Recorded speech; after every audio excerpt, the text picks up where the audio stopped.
welcome to the No Frills Squat Masterclass. Marie, look scared. No, I'm cold. I'm cold. So today is all about squats, do's and don'ts. Why? Because if we don't squat properly, bad for the knees, bad for the back, bad for your bank balance. It's as simple as that. What we're going to do first, Marie's going to give you a wonderful demonstration of the worst possible type of squat on the planet, which she would never do because I've done that one. But a lot of people do. And I should have said this in the last video actually. The most important thing to always remember about your brain, path of least resistance. So whenever it has a task to do, it will try and do it in the most efficient and quick way as possible. Not necessarily the safest. So it's always really important to remember that fact, because often when people are squatting down, pick something up, maybe put a shoe on, the brain is going, this is the quickest way, but quite potentially bing with a disc at the same time. So this is why we're doing this really short class on not different types of squats, a very straightforward, simple squat, which you may use in fitness or you may use just in your functional life when you go down to the floor to pick something up, picking your bags up, dog poo, whatever it might be that you have in your way. So Marie, show me your worst squat ever. That's just disgusting. But get back down there. Mate, don't forget to engage your core when you do that so I don't get in trouble when she pings anything.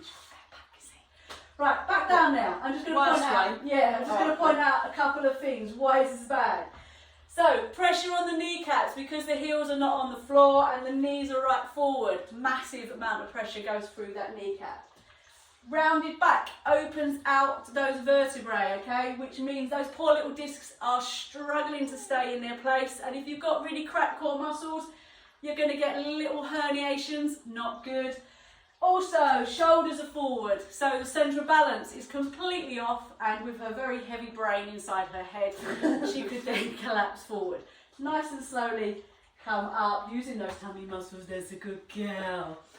Okay, so some real basic things with a squat. First, don't tread on the floor. Is keep the weight through your heels. I'm going to get out of the way because Marie's going to show you this. That's it. Look at that back. It's a beautiful neutral spine, which means the spine is completely protected. The knees should be a little bit further back. Okay, it's almost like you're hovering a toilet. That way you've got less pressure through the fronts of those kneecaps. And if you've got slightly unstable joints, there's chances that you're going to start to put pressure and strain on the ligaments if those kneecaps are too far forward. So Marie's got it right, perfect there with the heels down on the floor, weight through the heels, back nice and neutral. She's got her shoulders back now as well. She can drop her arms down. This is a very attractive pose.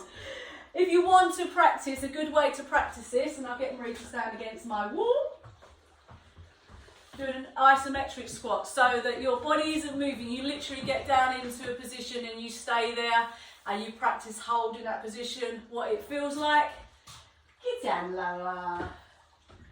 You keep your back and shoulders against the wall. And you just stay there, read the newspaper, do some knitting. Oh, don't say like it for too long. Okay, really good for your leg strength. And again, you can practice your deep pelvic and core muscles, pushing into the wall as you're in this position as well.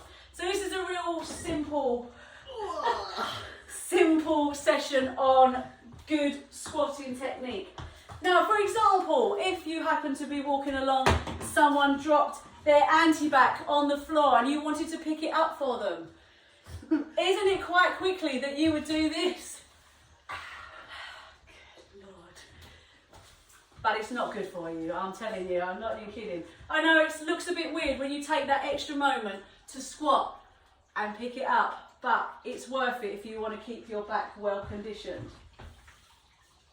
Take your heels off the floor then. I'm going to rewind that. I never did. See how easy it is. Why did you take your heels off? Don't know. Because it was easier. Because Ray said it's much easier if you do this and take your heels off the floor, Marie. So, that's your second second session today on a good squat technique. Now there are lots of variations of squats in the fitness industry, and ones where you do come up onto the balls of your feet, you have your legs at different angles, etc. But this is all about functional and squatting safely. Okay, so that's why I'm doing it today. So if you get loads of comments like, there's lots of other ways to do squat, of course there are, but this is the simplistic, no frills, keep it simple version of squats. So always focus on, you've got a dirty toilet behind you, you're sitting back, just hovering that toilet, weight through the heels, nice neutral spine. That means keeping those shoulders pulled back. As soon as they flop forward, you start to round, then we're compromising the integrity of your spine. Okay, so that's all you're doing, and you can go away and practice now and tell me all about how well you're doing squats. Check yourself out in the mirror, that's always a good way to do it as well. That's it from me and Marie. Thank you. Session 2. She's going to practice doing them properly. This is why she's got a bad back. Especially when you're tall. It's really tempting to just do this, isn't it? Yes. Yes. You heard it here first. Whatever age you are, 10 years old or 70 years old, good squats is very important. Exactly. Watch your back or get someone else to watch it.